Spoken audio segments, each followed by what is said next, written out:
This infamous British doctor is suspected to have the highest rate of murder in modern history. Harold Shipman's murders raised serious questions about the responsibilities of the medical community in Britain and about the adequacy of procedures for certifying sudden death. Shipman was born into a working-class family in Manchester. He was a very smart child who became interested in medicine. However, he had experienced serious trauma during his childhood as he watched his mother receive morphine injections to ease the pain she suffered while dying of lung cancer.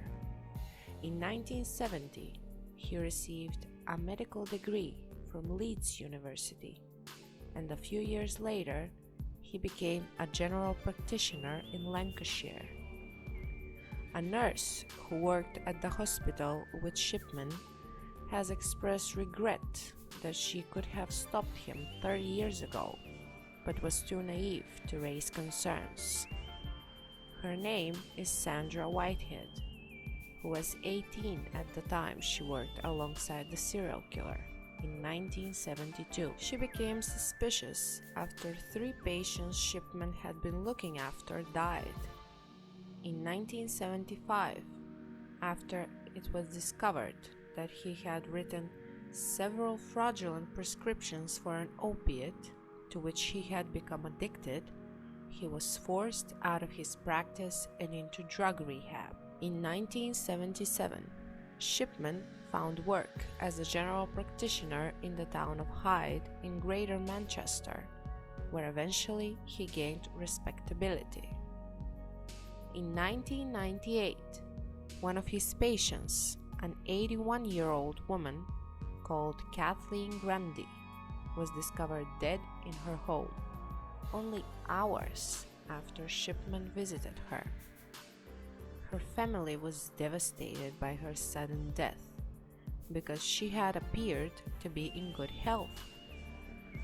What was even more perplexing was the fact that her will had been changed to benefit Shipman, and Shipman's insistence that no autopsy of the body was necessary. However, Grundy's daughter did not believe Shipman and reported him to the police for forging her will and awarding himself the money. The detectives started an investigation and found traces of heroin, often used to treat terminal cancer patients, in her body. In fact, the forensic scientist said that her death was consistent with the use or administration of a significant quantity of morphine, and similar values have been seen in fatalities attributed to morphine overdoses. Shipman asserted that Grundy was addicted to a drug like codeine, morphine, or heroin, and pointed to his notes as evidence. However, the police did not buy it. They found that the comments had been written on his computer after her death, as well as a typewriter that could be used to make the forged will. He was arrested on September 7th, 1998. After his arrest, the police managed to investigate and certify 15 additional cases where Shipman had administered lethal doses of morphine, falsely registered the patients' deaths, and edited their medical history to show that they were in fact deathly ill. It is widely believed that he did this to his patients because he was traumatized after seeing his mother dying, and it reminded him what morphine can do to a person. As the trial progressed on to other victims and the accounts of their relatives, the patterns of Shipman's behavior became much clearer. A lack of compassion, disregard for the wishes of attending relatives, and reluctance to attempt to revive the patients were bad enough. Another fraud also came to light. Shipman would pretend to call the emergency service in the presence of relatives, and then he would cancel the call out when the patient was discovered to be dead. The telephone records show that no actual calls were made.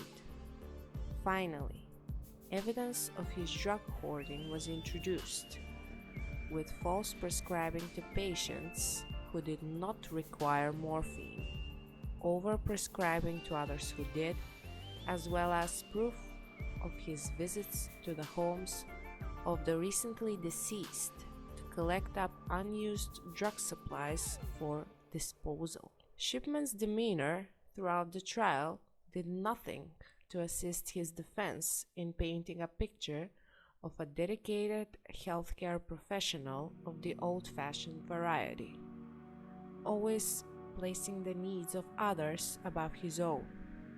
Despite their attempts, his arrogance and constantly changing stories when caught out in obvious lies did nothing to convince the jury, who eventually found Shipman guilty on all charges: 15 counts of murder and 1 of forgery, on the afternoon of the 31st of January in the year 2000. The judge passed 15 life sentences as well as a 4-year sentence for forgery, which he commuted to a whole life sentence, effectively removing any possibility of parole. Shipman was incarcerated at the Durham prison. It is believed that his family did not know about his dark side, including his wife Primrose, who attended all of his court dates. They were all handed new identities after his conviction. We will never know what his motive was for the crimes he committed. Shipman killed himself by hanging in his cell at the prison in Wakefield in the West Yorkshire on the 13th of January 2004, just a day before his 58th birthday. Check out my previous videos about the BTK killer and Dorothea Puente, the killer grandma. Let me know in the comments down below who I should cover next. Thank you all for watching.